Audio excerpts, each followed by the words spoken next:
What's up, fellow Love and Hip Hop heads? I'm sure those of you who follow the Love and Hip Hop franchise have already heard all the tea about Hazel-E. Hazel-E of Love and Hip Hop Hollywood. Once I might have said fame. Now I would definitely say infamy. I'm sure you've heard a story about how she's gotten into it with a bunch of people, particularly this one online figure named Jess Hilarious. Got mad at Jess Hilarious for spreading gay rumors about her boyfriend Rose Burgundy and decided to clap back by saying some pretty foul things. Actually, I think it was him who clapped back at first, just spreading some of the vilest, most hateful, homophobic language that I've heard in a long time on social media. And then Hazel jumped in on his side, backing up what he said. Some of his really intensely and despicably homophobic statements.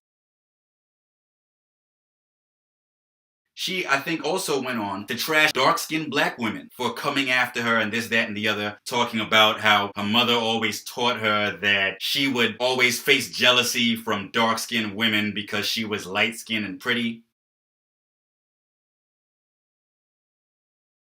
This whole thing just blew my mind. Now, I've heard a lot of other people already drag Hazel online for saying all these things. I didn't even want to do it, but I'm about to kill this bitch and get right to it. Nasal flea, run, bitch, because this about to be the body bag of the century. Bruh. They said karma's a bitch and my name is Karma and your long nose ass still don't mean shit to me. You's a fucking bitch and I mean that mentally. All you do is get fucked raw, coked out, and chase after cat. And that's normal for an insecure, barren bitch who don't even see the beauty of being black. There's one thing your table-shaped ass forgot. That a cat and a bitch don't mix, or your hope for a baby and a couple of stacks was as useless as your old light-skinned nose and a down-low nigga bringing you some D.O. dick called Burgundy Rose. I'm a Chi-Town nigga where we kill useless bitches in the middle of America. You just got bodied by a gay nigga, so go kill yourself, Erica.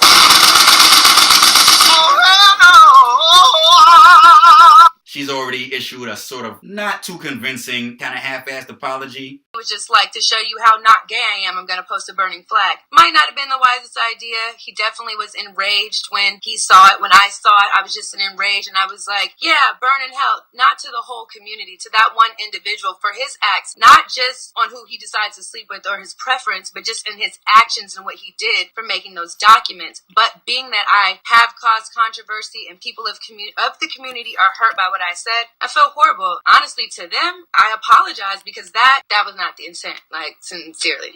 Yeah, whatever, Hazel. I'm sorry, but have you conveniently forgotten what you actually wrote on the gram? Namely, burn in hell like the Bible says? That's a pretty explicit, unmistakable reference to some of the scriptural references in the Bible that a lot of gay bashers like to cite in order to bash the gay community. So, nice try, Hazel, but no cigar.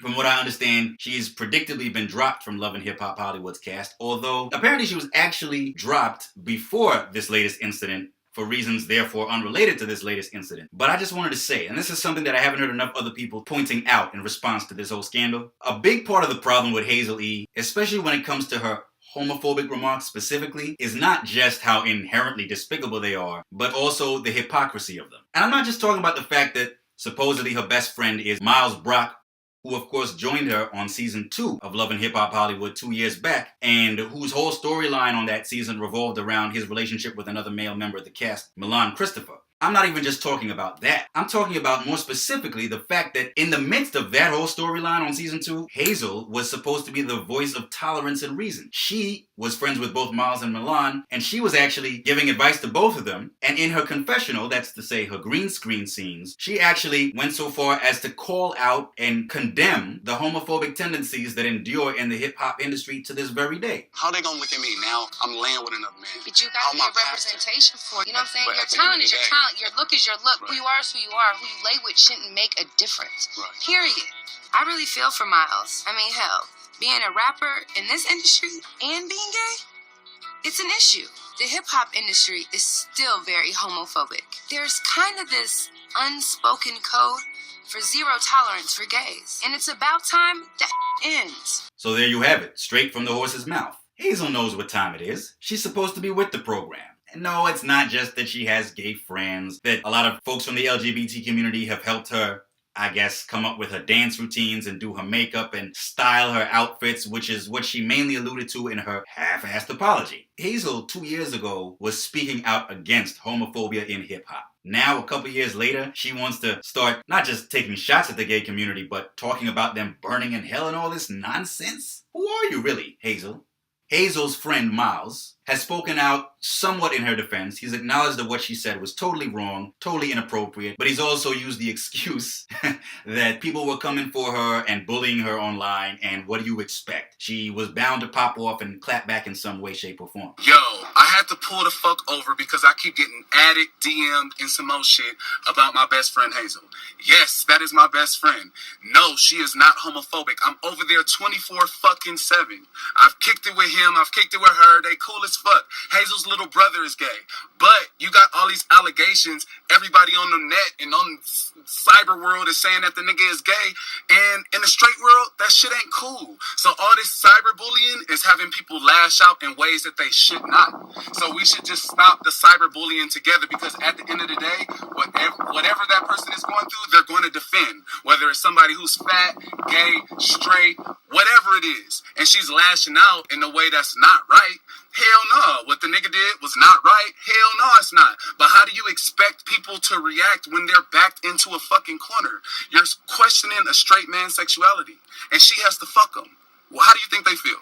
Look, this was not the way for her to clap back. I'm all in favor of clapping back against people when they come for you for no good reason, but this ain't the way to do it. And there's really never any excuse for coming at somebody in this way. If somebody comes at me talking trash about me and they happen to be of a different race or whatever, I'm not going to clap back at them by insulting their race. I'll clap back at them by insulting their individual character. And the main thing I'm going to focus on is just disproving on a factual level whatever trash they're talking about me. That's the way you clap back, Hazel. Not this nonsense you pulled. And look, at the end of the day, I've had issues with Hazel this whole season. Season 4, which just drew to a close. On Season 1, I defended Hazel. She was one of my favorite cast members on Season 1. Those of you who are familiar with the series might be surprised by that, because she basically spent the whole of the first season being disrespected and betrayed by a slew of other cast members. She started out that season friends with Masika Kalisha, friends with Tierra, friends with benefits in a way with Young Berg. By the end of the season, she had fallen out with all three of them, and I honestly think it wasn't fundamentally her fault. I think Young Berg played her,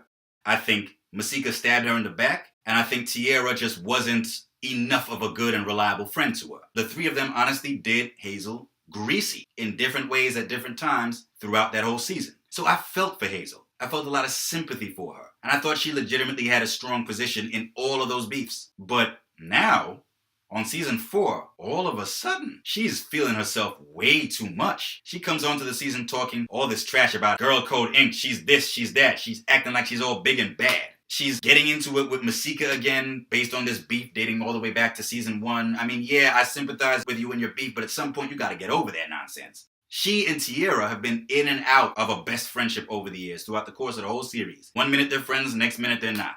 They started out best friends and roommates on Season 1. They ended up falling out and becoming enemies. You can't rap, you don't know about music, but you're still steady trying at 34 years old, you still keep trying. Midway through the season, they were still enemies. At the end, they tried to patch it up, but Tierra wasn't willing to give back the song that she had gotten from Berg. And so at the end of that season, they still were on the outs. At the reunion, Tierra admitted that although she denied giving oral sex to young Berg in an alleyway, she admitted that she had kissed him during the season, and that was betrayal enough as far as Hazel was concerned. And as far as I'm concerned, because I don't think you should be doing that kind of thing with somebody who you know your best friend has feelings for, even if the two of them were never actually in a relationship. I would say the same thing to Masika, by the way. That's why I was more Team Hazel in her beef with Masika than I was Team Masika, even though I dig Masika on the whole. We just want to clarify, you were friends with Masika first, right? And then you knew nothing of Masika having this friendship with Young Berg. I brought Masika to the show, thought she would be a good look. I know that, she claims she's from Chicago or Atlanta. I knew that she had knew of each other. Right. And so I didn't know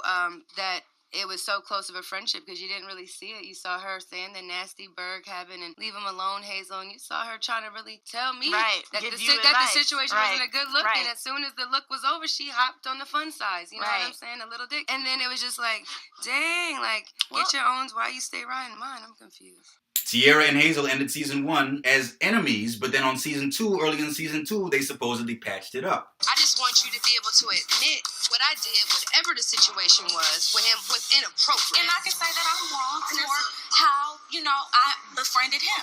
I am wrong for that. Thank so you. I give you that. Thank you. I don't have a problem with giving you that. You know what I'm saying? Because that's just real. I don't know if me and Tiara could ever be as tight as we used to be, or if I could ever trust her again. But for now, I'm gonna put this in the rear view. Then they fell out again over Tiara's fashion show. But then by the season 2 reunion, this is the message that Tiara was sending to Hazel. You guys are good now? Yeah. And I'm sorry for saying I wish you would die, because I don't wish you would die. If you die, then I'll die. All right, this season. Then, season 3, we saw a scene on one episode where Hazel briefly came back to sort of reignite her long-simmering beef with Masika. But in that episode, she and Tiara still seemed to be cool. Even tight. Even besties. Then along comes season 4, and in the very first episode, Hazel's talking trash about Tiara being Tiara late-ass Marie again, saying that, oh, she keeps hobnobbing with my enemy Masika. It was like she was looking for reasons to reignite the beef and throw their friendship by the wayside. They had a sit down, and it was like all the years of friendship they used to have just went out the window. I keep letting this pickle-nosed bitch back into my life, and she keeps crossing me. So what's up? I can't figure it out with you, Tiara. I can't figure it out with you either, boo. Never know how to have a friend's back. You have these girl code ethics that are one-sided. So stop it with your shenanigans. Bitch! Away from me.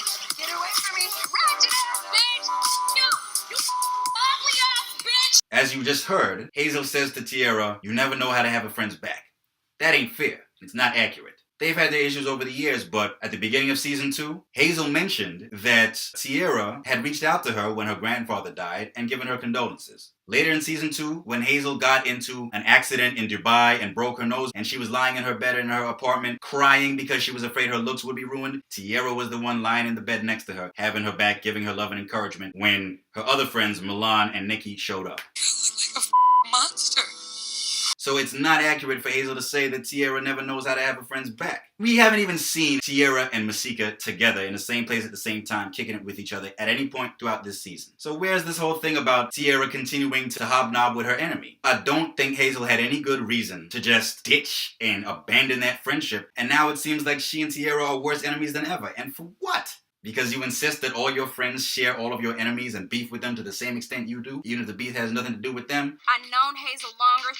Hazel introduced me to Masika. Now y'all fighting. Now I'm supposed to pick a side. Bitches, leave me out of it. I mean, I could understand if it had been like a serious offense that Masika had committed against you. In the grand scheme of things, like she had, I don't know, sexually assaulted you or physically assaulted you or something like that. Something really foul and fundamental and unforgivable. But even smashing a man you were in love with when y'all were supposed to be friends at the time, even that, I mean, I can understand you never wanting to be friends with Masika ever again, but insist that your friend Tiara not have anything to do with her either?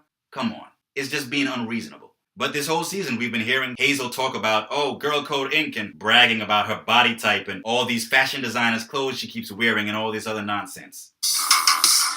I'm picking off these bitches one by one. Girl code ain't. It's got money. We're Preds, we're choppers, we're Maseratis. I live this life. Look at this. Look at this. Stand up.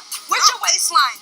Got Chanel certified cards, bitch. Where your cards at? Bring your cards out, honey. I run this city. My bag costs more than her life. So materialistic, so mercenary. And yet, who's ever heard of a song by Hazel out there? Has it ever been top 40? Has it ever really charted? Is she really anywhere near as big and bad and successful as she makes herself out to be? Not as far as I can tell. Everything about this little Hollywood persona that Hazel is trying to present is fake. She doesn't own anything. She rents everything.